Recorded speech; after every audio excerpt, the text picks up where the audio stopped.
Greetings, my name is Kristina Krauss with Children Are Important, and we're in the middle of a series called Taking Care of Your Garden of Children's Ministry. This is a series specific for leaders in children's ministry to help you organize and make your garden flourish or your children's ministry flourish. Just like plants can get dry and all wimpy, so can your children's ministry if you're not taking care of it and watering it, making sure it has lots of sun, and getting rid of the weeds. So let's dive in. This is lesson number 6 on taking care of the garden of your children's ministry. Okay, so for sun in your garden, we want to transmit the vision to our team. Today what we're going to look at is you got to focus. So if someone hasn't left your church recently, your vision is probably too broad. So we want to have a very specific focus. For example, when you start talking to someone about, okay, what is the vision of your church? A lot of times they'll say, okay, my target audience is the world, and my vision is to glorify God, which sounds great, but it's a little too broad because we're all doing that.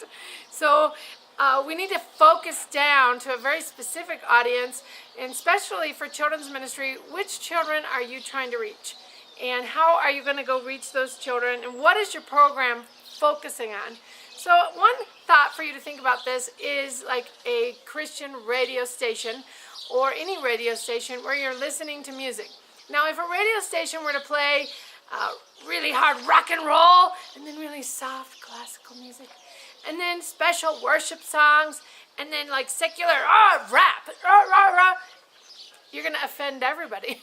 So nobody's going to be happy with that radio station. Basically, if you don't focus on one specific audience, you're going to offend everybody anyway, so it doesn't help. So you want to be focused in your vision, and that's our lesson for keeping sun in your garden today. Okay? So next we have water in your garden, encouraging your teachers. So today what we want to do is thank our teachers. A lot of times our teachers are feeling overlooked, ignored, or not appreciated. So we would just want to take some time and thank them. So you could write a note and deliver it to their house or send it in the mail. You could also send a postcard while you're on vacation to each of your teachers. Or you could just go up to them in church, shake their hand and say, thank you very much for teaching. So one of the things, another idea is you could have a volunteer of the month program where once a month you're picking out one teacher who's doing something specific.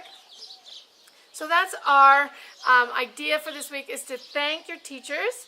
You can buy them swag or different shirts or keychains or things that have your church's logo printed on it so that they can win prizes for the amount of time they've served or the amount of years they've served in your children's ministry.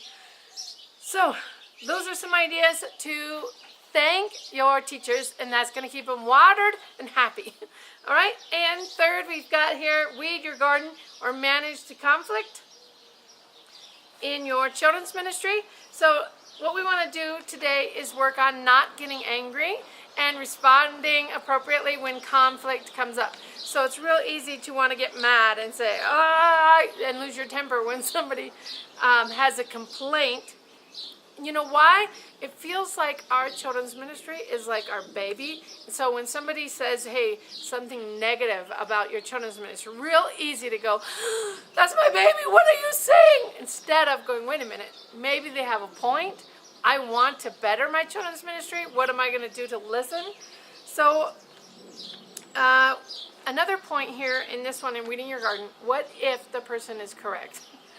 What if there is a problem and you just want to push it under the carpet? Because actually it's your job. This is your job. So you've got to listen to complaints. So thank you so much for bringing that to me. I'm going to go meet with that teacher. So that's something you could say if a parent comes up and complains about a certain situation. You've got to say, oh, thank you for bringing that to me. I'm going to look into it. Or I'm going to go speak to that teacher. Or I'm going to go speak to that parent of that child. So give up trying to figure out whose fault it is. It doesn't matter whose fault it is. Put the child first. Put the children first in your children's ministry. Look for suggestion, ideas, and compromises so you can have a super great children's ministry. All right, so those are our 3 points for video number 6. Sun in your garden. We want to narrow down our vision.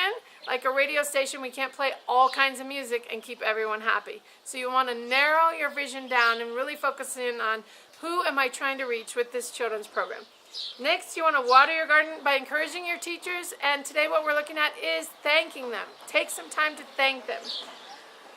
In fact, you can just take some time every week and go, okay, how can I thank my teachers? And the last one, weed your garden, manage the conflict. We have, don't get upset, but stay calm. And remember, this is your job, so you're going to say, thank you for saying that to me, and I will look into it. All right, so also I wanted to share Deborah, who is taking this course with us, and in the Spanish course, she shared that sometimes after church, the teachers will gather together and they'll have some complaints. So they'll have a snack and she lets them share their complaints and they can talk about the stuff that's frustrating. But then after they finish, then they switch over and start talking about stuff that's great that they're seeing and positive things and how they're learning in their class. And so it gives them a chance to get out their frustrations and then they can switch over to positive. So that's a great idea, Deborah. All right, so don't forget you can download this sheet, both PDF and JPEG, on our website, so you can follow this course, have it printed out. And also if you want a diploma at the end of the 8 videos, you can do the one simple homework assignment. So for lesson 6, our homework assignment is to come up, write a sentence or a phrase that you can use to respond to someone. They stay calm, and you can respond to someone who's angry and show them that you've heard them and also that you're going to take action. All right, we'll see you next time. Thanks for being with us. Goodbye.